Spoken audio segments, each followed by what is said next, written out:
নমস্কার। গল্প যখন ভাবায় চ্যানেলে সকল শ্রোতা বন্ধুকে আবারও স্বাগত। আজকে আমি পড়ে শোনাব শীর্ষেন্দু মুখোপাধ্যায়ের ছোট গল্প ঢেঁকুর। গল্প পাঠে আমি ইন্দু। গল্পটা ভালো লাগলে লাইক, শেয়ার, সাবস্ক্রাইব করে পাশে থাকার অনুরোধ রাখলাম। তাহলে শুরু করি আজকের গল্প ঢেঁকুর। প্রায় 14 পুরুষের বসতবাড়িটা দারুব্রহ্মবাবুকে বিক্রি করে দিতে হচ্ছে। বাড়ি না বলে প্রাসাদ বলাই ভালো। একে তো বড় বাড়ি কেনার খদ্দের নেই, তার উপর যদি বা খদ্দের জোটে তারা ভালো দাম দিতে চায় না। বলে, এই অজপাড়া গায়ে ও বাড়ি কিনে হবেটা কি? কথাটা সত্যি।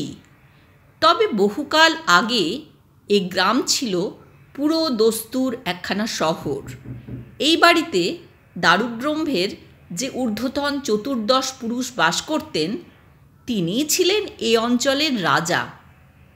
তখনকার আস্তাবল, দ্বাদশ শিবের মন্দির, পদ্মদিঘি, দেওয়ানি আম, দেওয়ানি খাস, নহবতখানা, শীষমহল সবই এখনও ভগ্ন দশায় আছে। ফটকের দুধারে মরচে পড়া দুটো কামানো। এতদিনে খদ্দের পাওয়া গেছে। দারুব্রহ্মের অবস্থা খুবই খারাপ। এবেলা ভাত জুটলে ওবেলা খুদও জুটতে চায় না। নিজে বিয়ে করেননি, বাপের একমাত্র সন্তান। বাপ গত হয়েছেন, সুতরাং বুড়ি মা আর তার দুমুঠো জুটে যাবার কথা।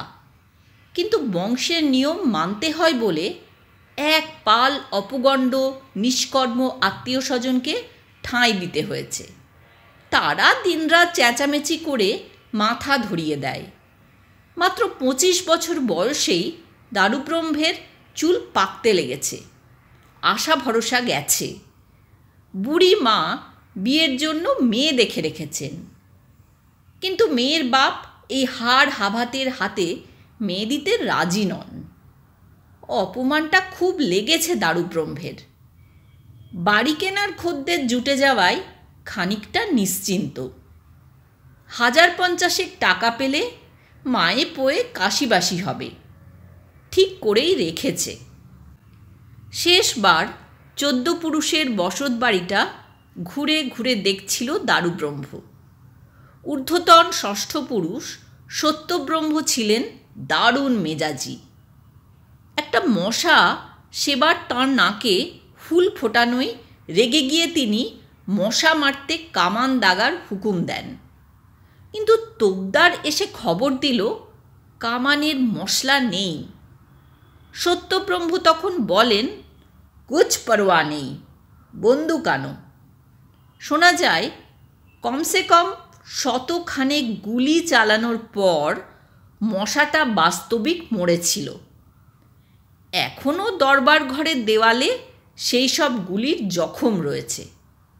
দারুব্রহ্ম সেগুলোর ওপর হাত বুলিয়ে 1, 2, 3টে দীর্ঘশ্বাস ছেড়ে ফেলল। ঊর্ধ্বতন 9ম পুরুষ পূর্ণব্রহ্মের খুব শিকারের শখ ছিল।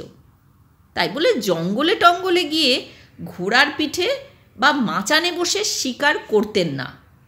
খুব আমুদে অলস লোক। দোতলা থেকে নিচে নামতে হলেই গায়ে জ্বর আসত। তিনি দোতলায় একটা আলাদা ছাদ তৈরি করে মাটি ফেলে জঙ্গল বানিয়ে নিয়েছিলেন। সেখানে আগে থেকে শিখিয়ে পড়িয়ে রাখা শেকলে বাঁধা বাঘ থাকত। তিনি জঙ্গলে ঘুরে ঘুরে বাঘের দেখা পেলেই গুলি করতেন, আর বাঘটাও লুটিয়ে পড়ত। অবশ্য সবাই জানত বন্দুকে ভরা গুলিটা আসলে ফাঁকা গুলি, আর বাঘটা ছিল পোষা। সেই এক বাঘই কত বাঘের মরণ মরেছে। দোতলায় উঠে দারুব্রহ্ম সেই জঙ্গলের ধ্বংসাবশেষের দিকে চেয়ে থাকে। দীর্ঘশ্বাসের ঝড় বইতে থাকে। ঊর্ধ্বতন 3য় পুরুষ কৃষ্ণব্রহ্ম ছিলেন পালোয়ান।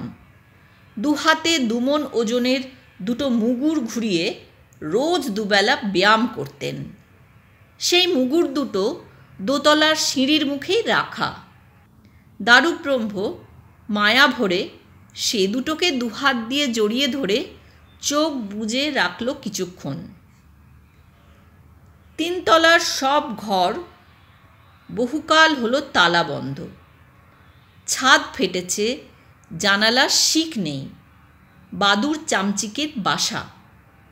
যত রাজ্যের পুরনো জিনিসের আবর্জনা দাঁই করে রাখা। শেষবারের মতো সব কিছু দেখে দেওয়ার জন্য দারুব্রহ্ম তালা খুলে ঢুকে পড়ল। কাঠের সিন্দুক, দেয়াল আলমারি, ভাঙা ঝাড়লণ্ঠন, পুরনো নাগরা, ভাঙা খাট, কত কি চারদিকে ছড়ানো। কাঠের সিন্দুক খুলে এটা সেটা নাড়াচাড়া করছিল দারুব্রহ্ম, আর এটা সেটা ভাবছিল। এমন সময় হাত ফসকে কি একটা যেন মেঝেই পড়ে গেল। একটু চমকে উঠল দারুব্রহ্ম। চমকাবারই কথা, জিনিসটা পড়ার সঙ্গে সঙ্গেই একটা ঝলকানি, আর সেই সঙ্গে খানিক ধোঁয়া বেরোলো। দারুব্রহ্ম জিনিসটা কুড়িয়ে নিতে গিয়ে দেখে সেটা একটা প্রদীপ। প্রদীপটা হাতে নিয়ে দাঁড়িয়ে অবাক হয়ে ভাবছে। চোখে পড়ল ধোঁয়ার কুণ্ডলিটা সামনেই পাকিয়ে পাকিয়ে একটা লম্বা রোগা শুঁটকো লোকের চেহারা নিচ্ছে। কে রে? দারুব্রহ্ম চেঁচিয়ে ওঠে। লোকটা গোটাচারেক হাই তুলে বলল, আমি হচ্ছি প্রদীপের দৈত্য। দারুব্রহ্ম হাঁ। ব্যাটা বলে কি? সে বলল, ইয়ার কি জায়গা পাওনি? দিনে দুপুরে ব্যাটা চুরির মতলবে বাড়িতে ঢুকে বসে আছো। লোকটা ভয় খেয়ে বলল, সত্যিই না, অনেক কাল কেউ ডাকাডাকি করেনি বলে বেশ 1000 বছর এক টানা ঘুমিয়ে এই উঠলাম। চুরি টুরি কিছু হয়ে থাকলে আমি কিন্তু জানি না।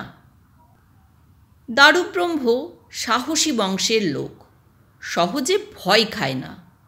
তবে সে বুঝল লোকটা গুল দিচ্ছে না। প্রদীপটাও আলাদিনের আশ্চর্য প্রদীপ হতে পারে। তার বংশের অনেকেরই নানা বিদকুটে জিনিস সংগ্রহের বাতিক ছিল। সে বলল, বটে, তা তোর কাজটা কি? আবার গোটা কয়েক হাই তুলে বিশুদ্ধ বাংলাতেই লোকটা বিরস মুখে বলল, আমার কাজ কি? 1500 বছর পরে ঝুটমুট কাঁচা ঘুমটা ভাঙালেন। এখন যা করতে বলবেন তাই করতে হবে।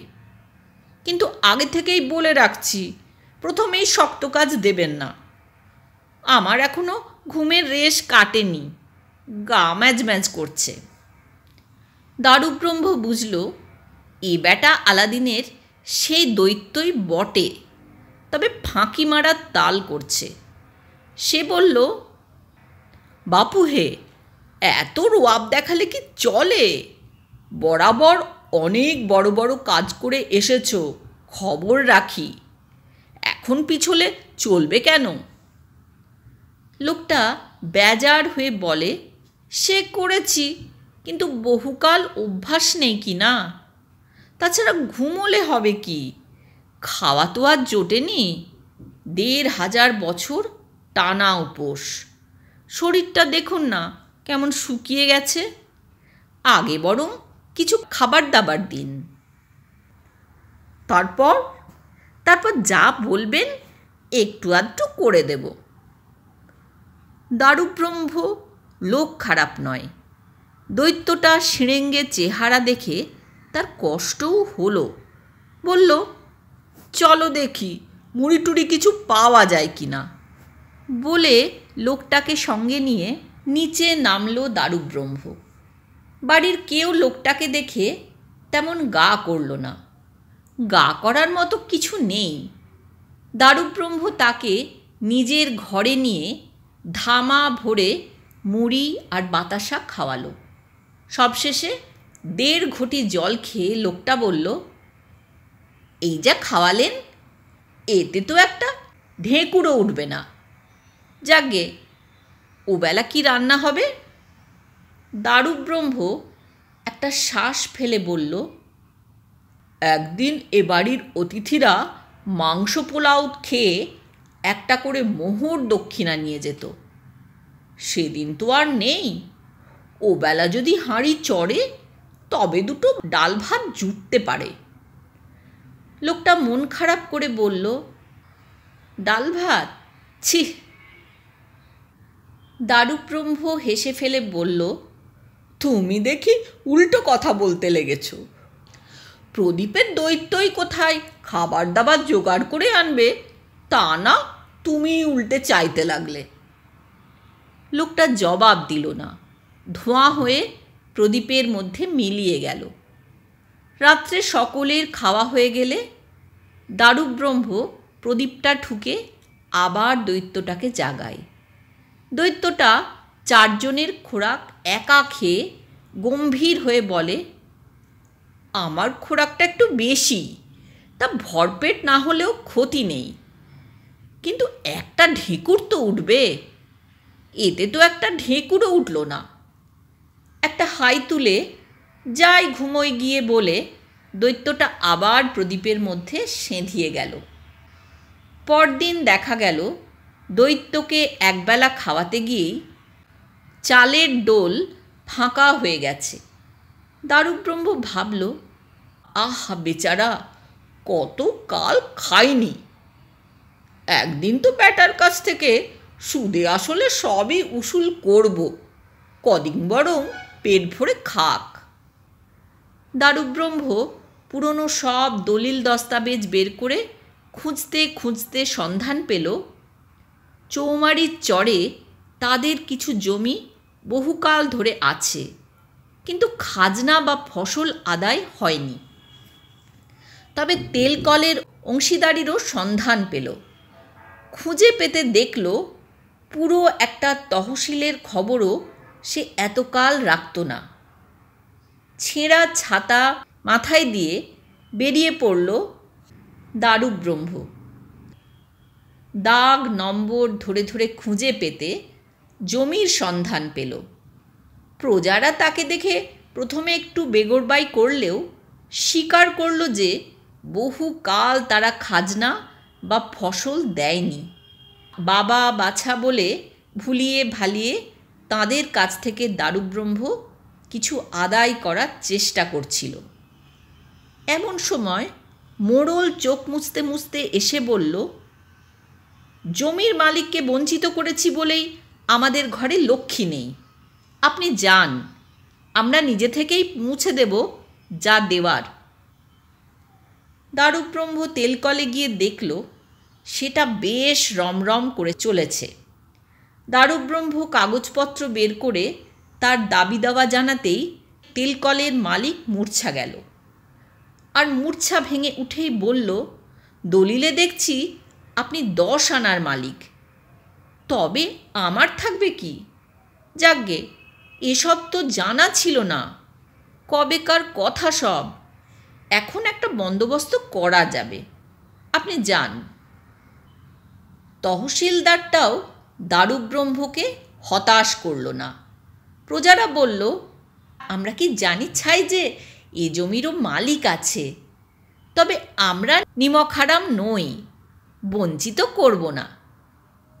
দিন 2 বাদে দারুব্রহ্ম বাড়িতে ফিরে দেখে 4টে গরুর গাড়ি বোঝাই ধান, 2 কলসি কাঁচা টাকা আর আনাজপাতি তেল মশলা সব এসেছে।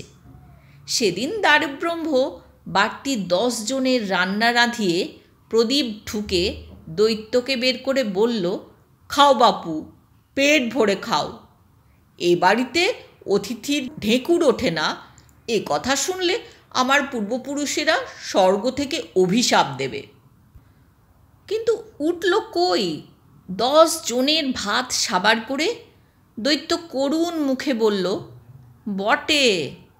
দারুব্রহ্ম হাঁ হয়ে গেল। রাত্রিবেলা 20 জনের খোরাক শেষ করেও কিন্তু দৈত্য ঢেকুর তুলল না। 7 দিনেই 4 গরুর গাড়ির চাল শেষ। বাড়ির শুদ্ধ লোক জেনে গেছে যে এত খেয়েও দৈত্যটার ঢেকুর উঠছে না।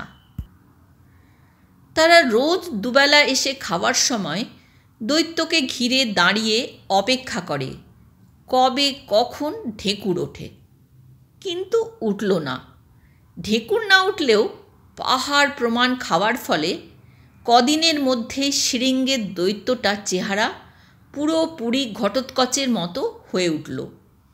মুগুরের মতো হাত, পাটাতনের মতো বুক, মূলোর মতো দাঁত, তালগাছের মতো লম্বা। দারুব্রহ্মেরও জেদ চেপেছে। তাদের এত বড় রাজবংশে একটা পুচকে দৈত্য এসে খেয়ে ঢেকুর তুলছে না, কেমন কথা! এ বাড়িতে ভোজ খেয়ে লোকে পাক্কা 1.5 দিন মেঝেই পড়ে থাকত। 2-4 জন ভোজ খেয়ে গঙ্গাযাত্রায় পর্যন্ত গেছে। সেই বাড়ির এই অপমান! দারুব্রহ্ম নাওয়া খাওয়া ভুলে আদায় উসুল করতে লাগল। তেলকলের ভার নিজে নিল। আরও সব নতুন নতুন কারবার খুলতে লাগল। গাড়ি গাড়ি চাল আসছে বাড়িতে, বস্তা বস্তা আনাজ, ঘি, দুধ, দই। এইসবই একদিন দৈত্যের উপর দিয়ে উসুল করতে হবে। আগে বেটা ঢেকুরটা তো তুলুক।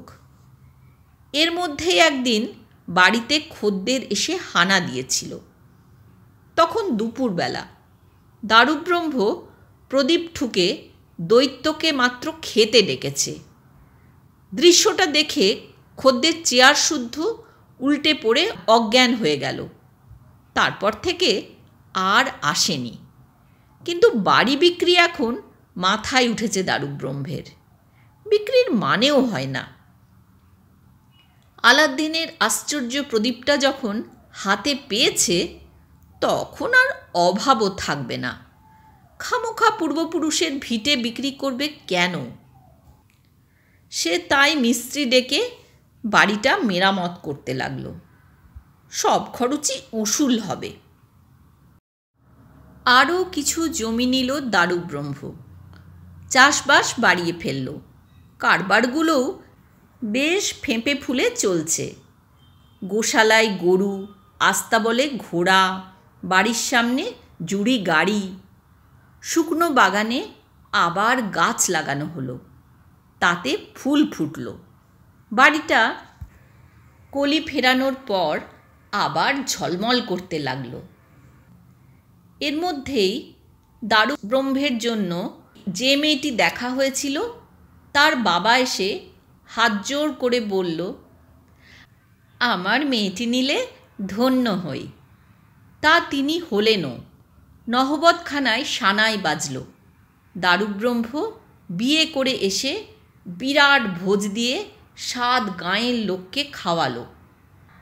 কিন্তু 7 গাঁয়ের লোকের মতো খাবার একা খেয়েও বেটা দৈত্য কিন্তু ঢেকুর তুলল না। তবে বলল, খিদেটা এবারে একটু কমেছে, পেটের জ্বলুনিটা তেমন নেই, বলে ফের ঘুমোতে চলে গেল। নতুন বউয়ের সামনে এই অপমানে কান লাল হয়ে উঠল দারুব্রহ্মের। বলতে নেই সে এখন লাখপতি, একটা দৈত্যের পেট ভরাতে পারবে না। পরদিন থেকে সে কাজকর্ম দ্বিগুণ করে দিল। মাসখানেক বাদে সে 100 গাঁয়ের লোকের আয়োজন করে দৈত্যটাকে ডাকল। খুবই লজ্জার সঙ্গে প্রকাণ্ড চেহারার বিকট দৈত্যটা এসে বসল আসনে। আচমন করে একটু ভাত মেখে মুখে দিয়েছে কি দেয়নি, অমনি একটা বাজ পড়ার আওয়াজে আঁতকে উঠল সবাই। ঘর ঘরাত, ঘর ঘরাত, ঘর ঘরাত, পর পর 3 বার।